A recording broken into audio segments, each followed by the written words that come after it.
ਇਹ ਫਿਲਮੀ ਗੀਤ ਅਸੀਂ ਆਕਾਸ਼ਵਾਣੀ ਦੇ ਚੰਡੀਗੜ੍ਹ ਕੇਂਦਰ ਤੋਂ ਬੋਲ ਰਹੇ ਹਾਂ FM 107.2 ਮੈਗਾਹਰਟਜ਼ ਤੇ। ਹੁਣ ਤੋਂ ਕੁਝ ਹੀ ਪਹਿਲਾਂ 'ਚ ਤੁਸੀਂ ਸੁਣੋਗੇ ਪ੍ਰਦੇਸ਼ਕ ਸਮਾਚਾਰ।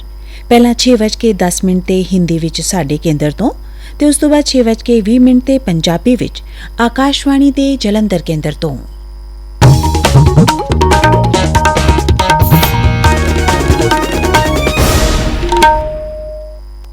नमस्कार, ये आकाशवाणी चंडीगढ़ है। अब आप वैशाली चौधरी से प्रादेशिक समाचार सुनिए। पहले इस बुलेटिन के मुख्य समाचार। केंद्रीय युवा मामले और खेल मंत्री डॉक्टर मनसुख मांडविया ने माय भारत के उद्योग संघ सम्मेलन में राष्ट्र निर्माण में युवाओं की भूमिका पर बल दिया। हरियाणा के मुख्यमंत्री नायब सिंह सैनी ने अधिकारियों को विजन 2047 के लक्ष्यों को तय समय सीमा में धरातल पर उतारने के निर्देश दिए। भारतीय विशिष्ट पहचान प्राधिकरण ने आधार ऐप के माध्यम से आधार में अपनी ईमेल आईडी जोड़ने या अपडेट करने की अनुमति दी। रेलवे ने देश की पहली हाइड्रोजन ट्रेन के संचालन की तैयारियां तेज की। 3 नए आपराधिक कानूनों को लागू करने में हरियाणा ने देश में प्रथम स्थान हासिल किया और मौसम विभाग ने पंजाब हरियाणा के अधिकांश हिस्सों के साथ साथ चंडीगढ़ में 5 से 8 जुलाई तक भारी बारिश की संभावना व्यक्त की। और अब खबरें विस्तार से।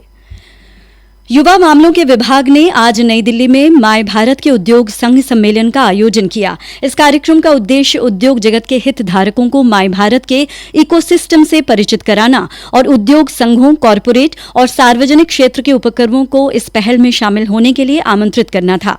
इस अवसर पर युवा मामले और खेल मंत्री डॉक्टर मनसुख मांडविया ने कहा कि वर्ष 2047 तक विकसित भारत के सपने को साकार करने में देश के युवाओं की प्रमुख भूमिका है। युवा कार्यक्रम और खेल राज्य मंत्री रक्षा खड़से ने कहा है कि सरकार युवाओं के लिए चल रहे कार्यक्रमों को और प्रभावी बनाने पर काम कर रही है।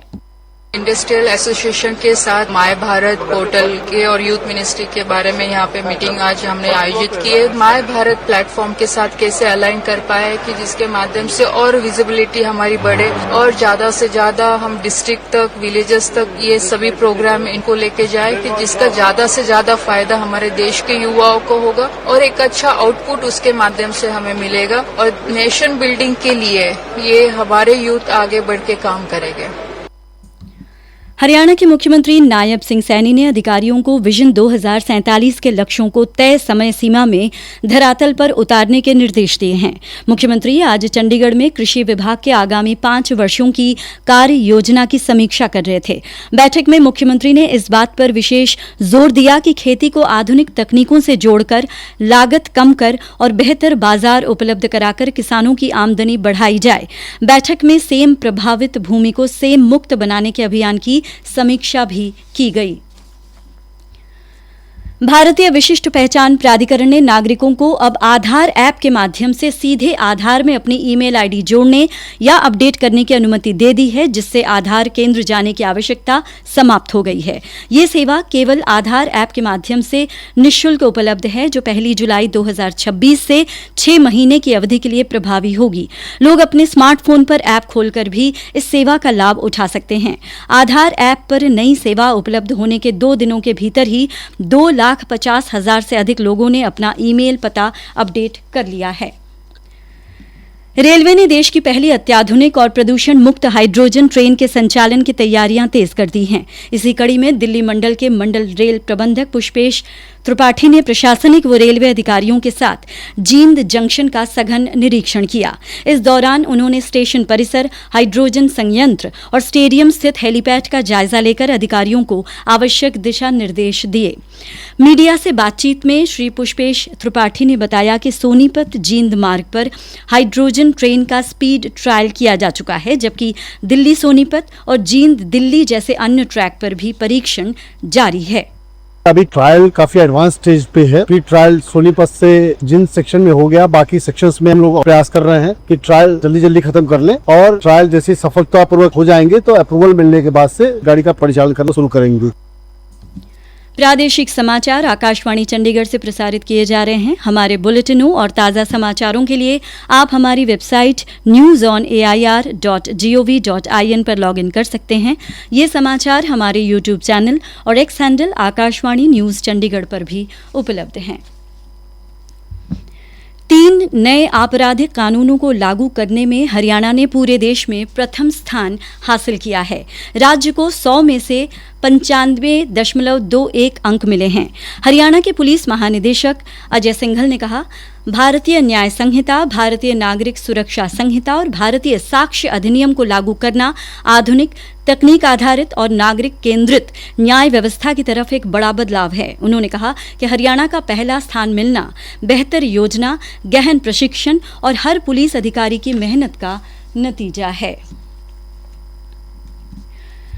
पंजाब और हरियाणा के अधिकांश हिस्सों के साथ साथ केंद्र शासित प्रदेश चंडीगढ़ में 5 से 8 जुलाई तक भारी बारिश, बिजली और गरज के साथ तूफान की संभावना व्यक्त की गई है। इसे देखते हुए चंडीगढ़ स्थित मौसम विभाग ने येलो अलर्ट जारी किया है। इस बीच मॉनसून के आगमन के बाद हुई वर्षा से अधिकतम तापमान में गिरावट से लोगों को लू की स्थिति से कुछ राहत मिली है। हरियाणा के राजस्व एवं शहरी स्थानीय निकाय मंत्री विपुल गोयल ने आज फरीदाबाद के सेक्टर 14 के लेबर चौक पर क्रम में श्रम टोकन आधारित लेबर चौक प्रबंधन प्रणाली का शुभारंभ किया। उन्होंने कहा कि ये पहल श्रमिकों को सम्मान, समान अवसर और पारदर्शी रोजगार उपलब्ध कराने की दिशा में महत्वपूर्ण कदम है। श्री गोयल ने कहा कि अब लेबर चौक पर कार्य आवंटन टोकन के आधार पर व्यवस्थित ढंग से होगा। चौक से 50 लेबर या 250 लेबर आज के दिन जाती है तो वो क्रम से जाए। 250 लोगों को रोजगार मिल गया, अगले दिन जब आए तो कोई 50 रह गए थे, उनसे रोजगार शुरू होगा पर्ची के माध्यम से कि सभी लोगों को महीने के अंदर रोजगार मिल सके। उसके अलावा अक्सर ऐसा होता है, हमारे मजदूर भाई आते हैं, महीने में काम करते हैं, कुछ लोग काम कराते हैं, ठेकेदार है, भगा देते, पैसे नहीं देते। हम ये भी व्यवस्था करेंगे, यहाँ से रजिस्ट्रेशन करके ले जाएगा, आपकी मजदूरी का एक एक पैसा उन्हें देना पड़ेगा। श्री विपुल गोयल ने कहा कि तकनीक आधारित इस प्रणाली से श्रमिकों का पंजीकरण, कार्य आवंटन और श्रम प्रबंधन डिजिटल एवं पारदर्शी होगा। हरियाणा विद्यालय शिक्षा बोर्ड द्वारा कल ली जाने वाली तृतीय स्तर की हरियाणा शिक्षक पात्रता परीक्षा HTET के लिए सभी तैयारी पूरी कर ली गई है। शिक्षा बोर्ड के अध्यक्ष शंकर लाल धूपर ने बताया कि आज बोर्ड मुख्यालय से परीक्षा के प्रश्न पत्रों को कड़ी सुरक्षा व्यवस्था के बीच सभी जिला मुख्यालयों के लिए रवाना किया गया। उन्होंने बताया कि 73,091 अभ्यर्थी 238 केंद्रों पर ये परीक्षा देंगे। परीक्षा शाम 3 बजे से 5:30 बजे तक संचालित होगी। बोर्ड ने सभी जिलों के प्रशासन, पुलिस विभाग एवं परीक्षा संचालन से जुड़े अधिकारियों से समन्वय बनाकर परीक्षा को शांतिपूर्ण एवं सुव्यवस्थित ढंग से संपन्न कराने का आह्वान किया है। बोर्ड अध्यक्ष ने अभ्यर्थियों से भी बोर्ड द्वारा जारी सभी निर्देशों का पालन करने की अपील की है। हरियाणा के ऊर्जा मंत्री अनिल विज ने कहा है कि भारतीय जनता पार्टी के संस्थापक डॉक्टर श्यामा प्रसाद मुखर्जी की जयंती पर 6 जुलाई को अंबाला छावनी में प्रदेश स्तरीय कार्यक्रम का आयोजन किया जाएगा।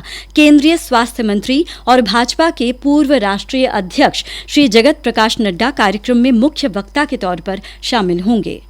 जनसंघ के संस्थापक डॉक्टर श्यामा प्रसाद मुखर्जी की 6 तारीख को जयंती है। श्यामा प्रसाद मुखर्जी ने उस वक्त नारा दिया था कि एक देश में 2 प्रधान, 2 निशान, 2 संविधान नहीं रहेंगे। उन्होंने इसके विरोध में बिना परमिट कश्मीर जाने का फैसला किया। उन्होंने इस यात्रा के दौरान एक दिन अंबाला छावनी में जनसभा की, इसलिए अंबाला छावनी में बहुत बड़ी जनसभा की जा रही है, जिसको जगत प्रकाश नड्डा भारतीय जनता पार्टी के पूर्व राष्ट्रीय अध्यक्ष वो एड्रेस करेंगे। मुख्यमंत्री जी भी आएंगे और प्रदेश की प्रधान भी आएगी और भी कई नेता इस कार्यक्रम में शामिल होंगे।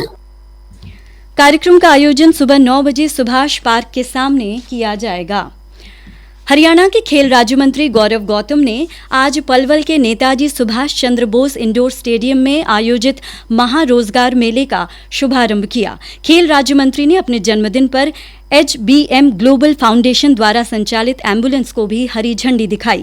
ये एम्बुलेंस पलवल विधानसभा क्षेत्र में महिलाओं को 24 घंटे निःशुल्क स्वास्थ्य सेवा प्रदान करेगी। इस अवसर पर स्वैच्छिक रक्तदान शिविर का भी आयोजन किया गया। रोजगार मेले को लेकर श्री गौरव गौतम ने कहा, जिला प्रशासन और जिला रोजगार विभाग के संयुक्त तत्वावधान में रोजगार मेले का आयोजन किया गया। और अब अंत में मुख्य समाचार एक बार फिर।